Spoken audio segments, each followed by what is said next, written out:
Finally, I promised to tell you about my main workstation for a while, but I was waiting for a suitable moment to do so. Because I think it's better to show how to build one instead of just talking about it.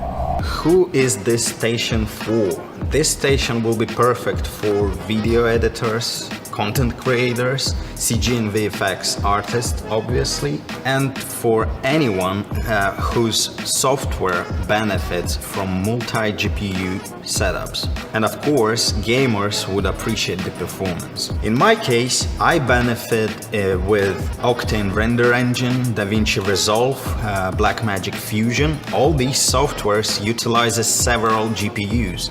More GPUs I have, more powerful these softwares are. This workstation won't benefit you as much if you're rendering traditionally with CPU. So does it mean CPU doesn't matter on such a machine? It does, but it's good to understand the technology and what exactly you need.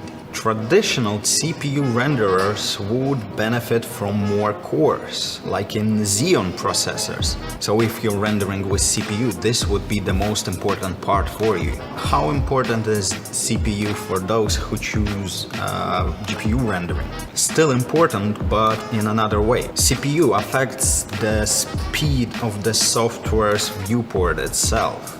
For instance, Cinema's 4D interface utilizes only one core. As I don't need CPU for rendering, I would benefit from less cores but more powerful ones. I'm using i7-6860K processor. It has 6 cores, 3.6 GHz each. I know it's not the most powerful cores, but some of my softwares I use still benefit from multi-threading. At the time I was building this, it was the most optimal solution. Your CPU choice will also depend on the motherboard you're using. I'm using Asus Rampage 5 Extreme, which utilizes LGA 2011 version 3 socket. When buying the parts, check if everything is compatible. Today I'm doing a full maintenance of all my working machines, so render units are simple in build and all I will do there is just update the software. This bad boy needed a full maintenance and a lot of parts needed to be replaced. To start the fun part, let's go in the beginning of the day.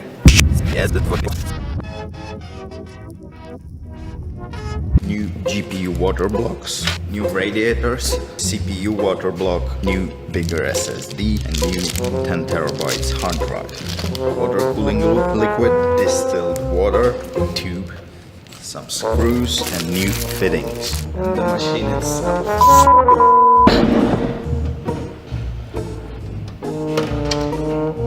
Water-cooled systems needs regular maintenance in order to avoid water damage. This station's first build was with 3 water-cooled 1080 cards and one 1070, which is still there. Since then I've upgraded to 1080 Ti's and accidentally ordered wrong water blocks. I sent water blocks back, but never had time to think about it since then. So that's why these 3 cards are cooled by air now. And this is something we're gonna change today. Firstly, why didn't I want all 4 cards 1080 or 1080 Ti's? Well, the reason for that is that this card, 1070, it's my output card.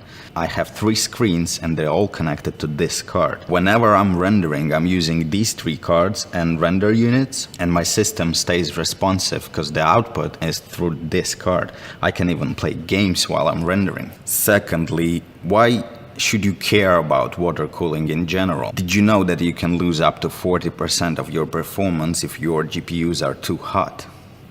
Thirdly, with water cooling, you can overclock your system, CPU, GPUs, and even light overclocking can show significant difference in performance. Now, before you get too excited, you should know that you will have to maintain your system regularly. I'm doing it every year, but it is recommended to do it every half a year. Maintenance includes full station disassemble, inspection of the elements, cleaning, and often replacement of the parts. To explain the importance of maintaining your system, I have my old water block here. See this? This is what increases the risk of leak. Same story happens with radiators. Over time they wear off and the rust appears on them. Now imagine what can happen if it will leak on your GPU's motherboard or power supply. This is obviously not from scratch build, but I left the build list in the video's description. All necessary parts are also listed there. And today we will cover the most frightening parts with the water cooling loop. Firstly, I will disassemble everything that I want replaced.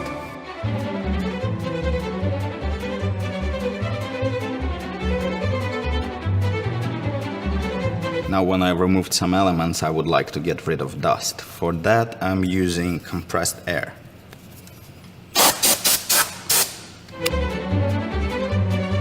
Now I would like to drain the water from the system. For this, I have a dedicated tube here, because otherwise I don't know how to do it.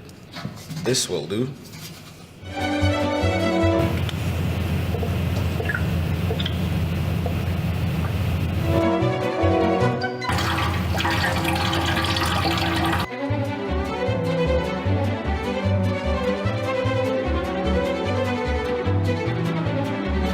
Alright, now to make sure everything is safe, I'll put a lot of tissues around. See, that's dangerous. The process looks really messy, but the result will look neat and nice. At the moment it looks like I killed someone, because I used to have a red liquid in it. Look. Now, because I didn't maintain the station regularly, you see my clear tubes got kind of beige color. I want to replace them all to have really clean look. I'll disassemble the water-cooled 1070 and all the pipes plus the top radiator.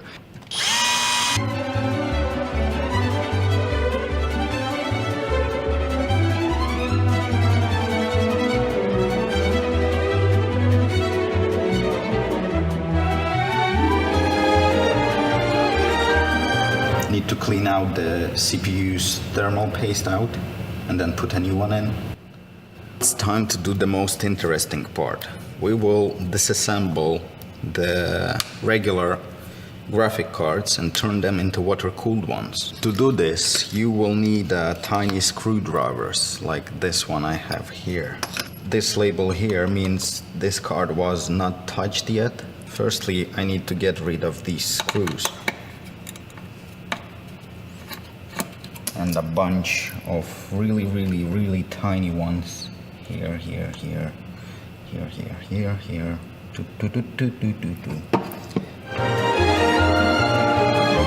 Probably the most frightening part in all this building process is messing with GPUs. You can definitely buy pre-built ones, they will come installed already, but I like to do everything myself. Since I did it for numerous amount of times, I'm not afraid of it anymore. But I was afraid of it too. Trust me, it's not that scary. For instance, this card, this 1080 Ti, was disassembled before because the label is broken.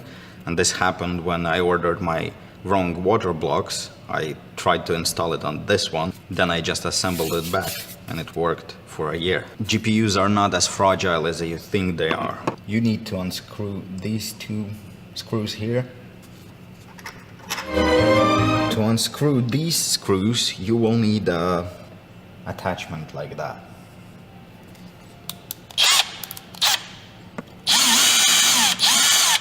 Now when all screws are gone, you're ready to take it apart. Just pull it like that.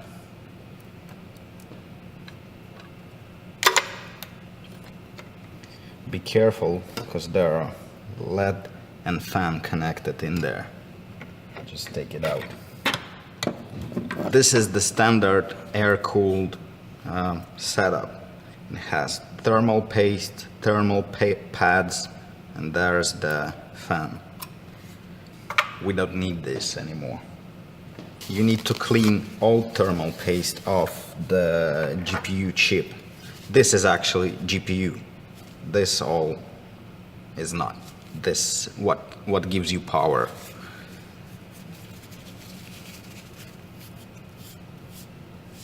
All water blocks comes with new thermal pads, and all you need to screw everything with thermal paste included. I will start with thermal pads first.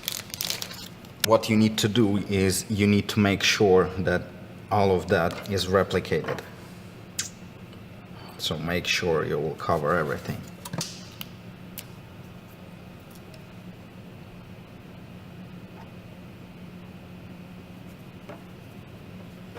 Just in case, if by any reasons these thermal pads came off when you were taking air block off and you don't know where you have to place them, in the instruction included with water block there is a seam where you have to place the pads. Also, interesting fact, all my cards are Founders Edition and I'm using EKWB water blocks. This is a Slovakian company, and now instead of producing dedicated water blocks for each card separately, they're producing these blocks that will fit any GTX series, so Titans, 1060s, 1070s, 1080s, 1080 Ti, and all that jazz. When all the pads are there, we need to put thermal paste on the chip. Don't worry if the thermal paste will get to that green area. It's not scary. Just put an X like that. That should be enough.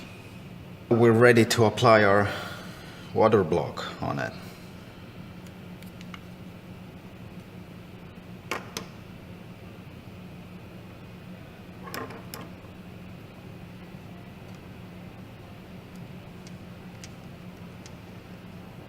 Here we go. Turn it around. I need a box or something.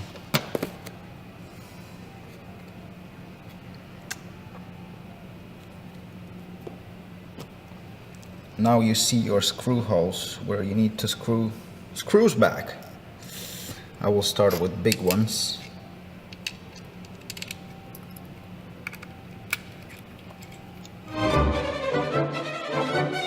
Once everything screwed in, you can put your old cover back if you want, or you can leave it naked. It's optional. That's it. Not that scary, is it? So now we have a fully water-cooled 1080 Ti. I will do the same with two other 1080 Ti's and my 1070. I'll replace the water block. All four cards are now done. You see, it's not that scary. And funny fact is that NVIDIA is actually not voiding your warranty when you're installing water cooling blocks on it, because it's just a different method of cooling rather than, you know, messing with the GPU itself. So it's really cool. Encourage you to do it yourself. Now you know how to turn your regular graphic cards into water-cooled one. That's done. With this bad boy here, if you're building the one from scratch, you will need to install power supply, motherboard, RAM, CPU, the pump, and all that regular stuff. I will now install the CPU water block.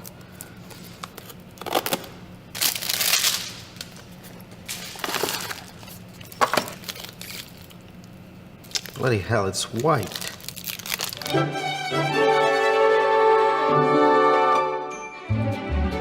Now CPU water block is installed. Now I will put new radiators in.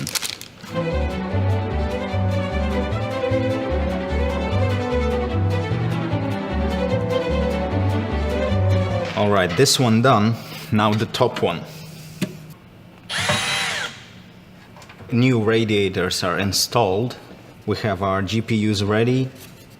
And now I'll show you how the loop works. So here we have two outputs. This one, the pump, pushes water out of this one, and this is an intake. This is our starting point. This will go to the radiator. From the radiator it will go to the bottom GPU. Then we will connect two GPUs here. Out of GPU, next step, go to that radiator. From that radiator it will go to the CPU, and from the CPU it will go back to the pump. That's the plan. Let's do it.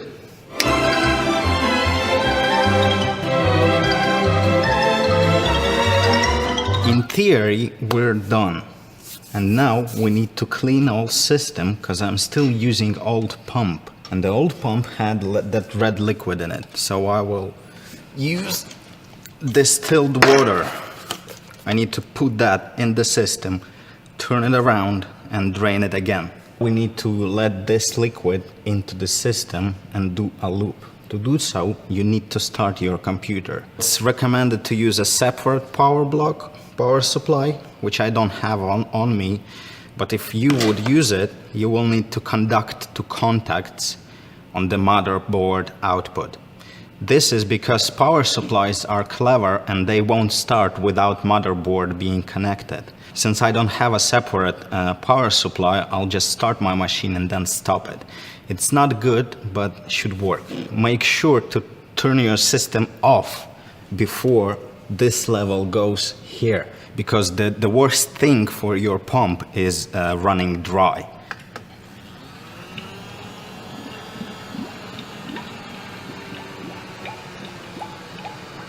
And stop it. Now some of the liquid is in the system and we need to put more in. I will use this time because it's just after this dishwasher, should be alright, and it will be easier for me.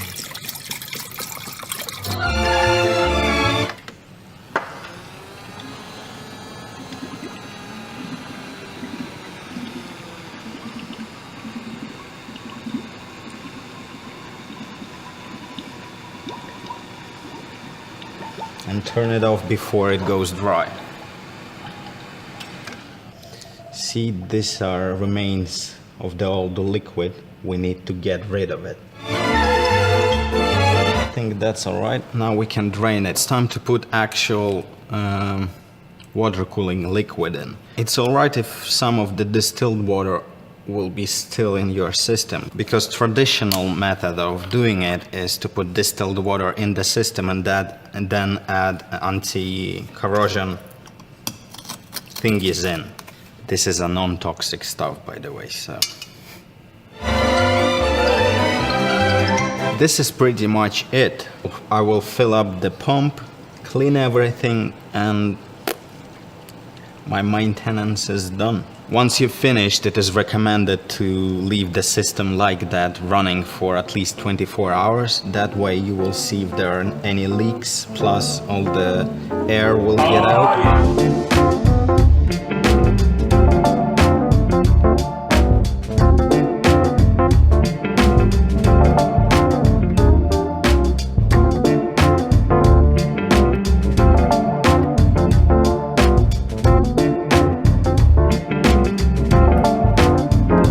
Apart from all the water cooling stuff, you will need a couple of Molex extenders, fan extenders obviously, to connect all these fans.